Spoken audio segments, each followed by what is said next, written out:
Hey, what is going on guys? RvzStealth here, and in today's video, we're going to be taking a look at the best junglers for patch 6.17. So I am going to continue with the new format of telling you guys why and when you should pick the champion. You seem to like that quite a bit in the last video, so I see no reason in not continuing to do it for the future videos. So with that being said, let's get into the video.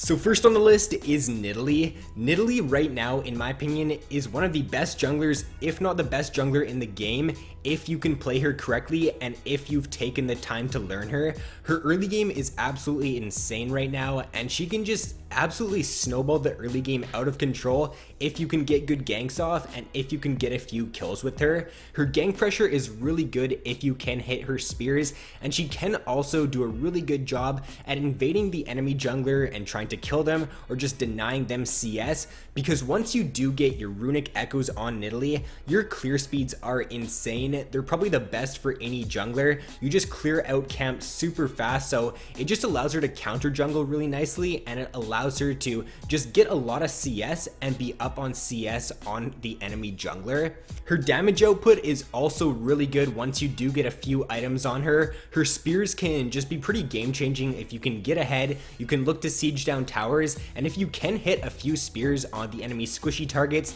then they're gonna have to go base. You can probably just end up taking the tower because you can put your E on your AD carry, which will allow them to get extra attack speed, and therefore you're going to shred towers really quickly. So overall, Nidalee is probably one of the best junglers if you can get ahead with her.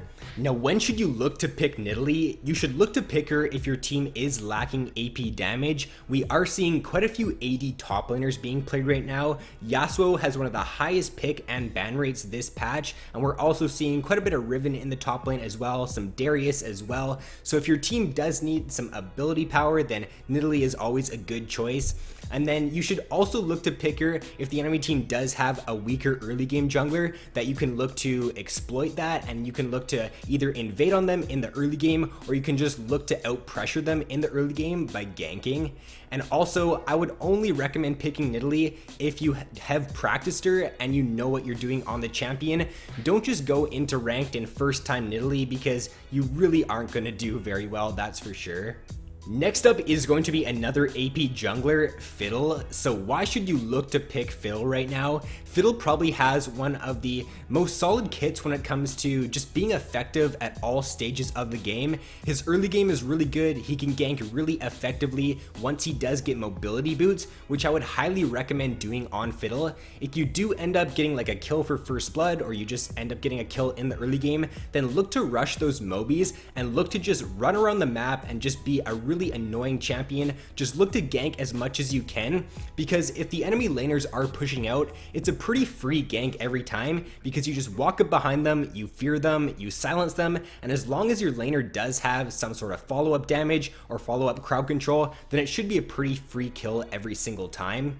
His ultimate is a really game-changing ability too. A good Fiddlesticks ultimate can single-handedly carry a team fight, or it could just end up winning your team the game. You should see here in the gameplay in the background, I end up picking out the Lucian with my ultimate, and after that we ended up winning the game because their AD carry was dead. We were able to take the towers and just end the game before he even came back up from being dead.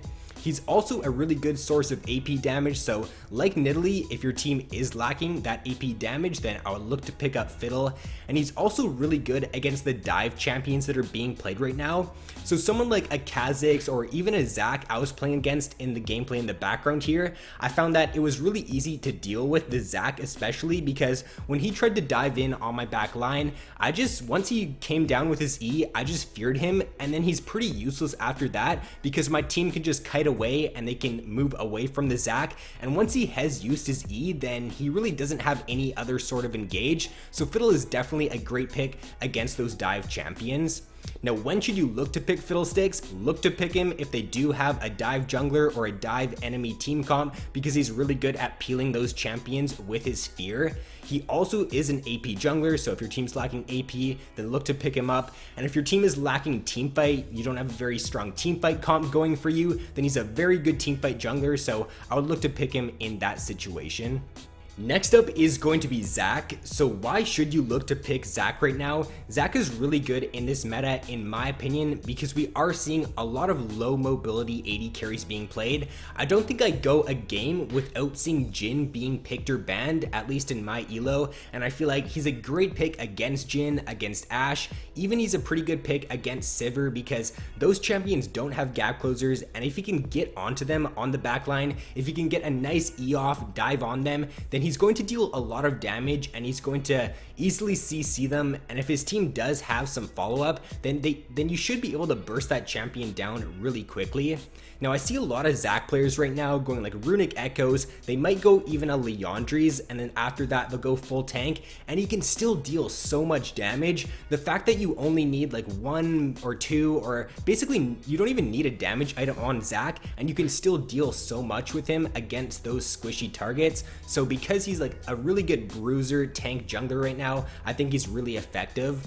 He does also provide a lot of crowd control for his team. His only ability that doesn't provide CC is his W, and then I guess of course his passive, but his E, his Q, and his ultimate all provide great crowd control. And he can also gank from very unique places, or places that other junglers can't, which makes him just a really good jungler to play because he's just so hard to ward against. You have to like put wards down in so many different places to be able to like not get ganked by Zac, or to be able to see where he's coming from. And if he is a good Zac player, then he should be able to get ganks off even if you have warded. And as for when you should look to pick Zac, you should definitely look to pick him if the enemy team does have someone like a Jhin or an Ashe, because it will be pretty easy pickings for you if you can get ahead and you can just look to get that slingshot off on them in the back line. Now he is a great engage jungler too, so if your team is lacking engage, then I would look to pick him up. And then he's one of the better tank junglers as well right now, so if your team is lacking that tank champion, then play Zac for sure. At the number 2 spot here is going to be Jarvan. So I feel like Jarvan is really flying under the radar right now, but he is a great pick in this patch in my opinion. He's one of those junglers who has been buffed quite a bit recently. We have seen other junglers like getting a lot of nerfs, like Rek'Sai and Gragas both got nerfed this patch. We've seen other junglers like Kindred being nerfed and Hecarim as well. So with Jarvan like getting these buffs and other junglers getting nerfed, he is rising in power a lot recently. He's great against those low mobility AD carries too, which is another reason why he is so high up on this list. He can easily pick out a Jhin or an Ashe if they just make the tiniest misposition like in a team fight, because his long range engage combo is just insane. His EQ combo covers a very long distance, and then if he's got flash up, he can flash ultimate, and it's just so hard to deal with that. You really can't play against that because you're gonna have to be playing like super far in the back line to be able to dodge Jarvan's engage. And if you are playing AD carry against him and you don't have your flash up, then you are pretty much dead meat. He's also pretty good in the squishy meta right now because you can end up going like Assassin Jarvan and just end up one-shotting squishy targets with your full combo. I do like that about him. You can go like Assassin Jarvan, or you can go Bruiser Jarvan, or even Tank Jarvan and still be pretty effective. He's got really good ganks at level 3 and at level 6 too, so you can have some nice pressure in the early game with him, and then once you do hit level 6, you're pretty much guaranteed at least the enemy laner's flash when you do gank at 6 just because of your ultimate. Now, when should you look to pick Jarvan? If the enemy team does have a no gap closer AD carry like a Jhin, Ashe, or a Sivir, then pick him up for sure. And then if you are lacking that hard engage in your team comp, or if you just don't have any engage, then I would pick him up as well. And to round out the top 5 is going to be Skarner. So why should you look to pick Skarner right now? I think that Skarner is probably one of the most well-rounded junglers. He's great at all stages of the game. His early game can be very effective because he can gank very well with his E. If he does land his E when he's ganking, it provides the slow, and then he can follow that up with the stun from his auto attack. And if he hits his E, he's basically guaranteed to burn the enemy's flash.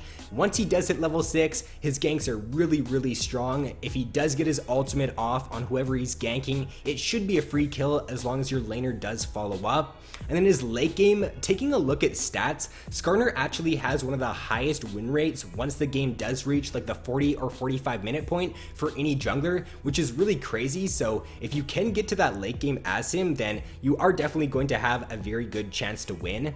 Now he's also great against the dive champions as well, kind of like Fiddle, because if the enemy does have someone like a Kha'Zix or a Rengar, someone who wants to dive on your AD carry, you just press your ultimate when they try to dive in, and if your team has like a little bit of damage at least, then you should be able to blow that champion up, whether it be like Kha'Zix or Rengar, because they are very squishy champions.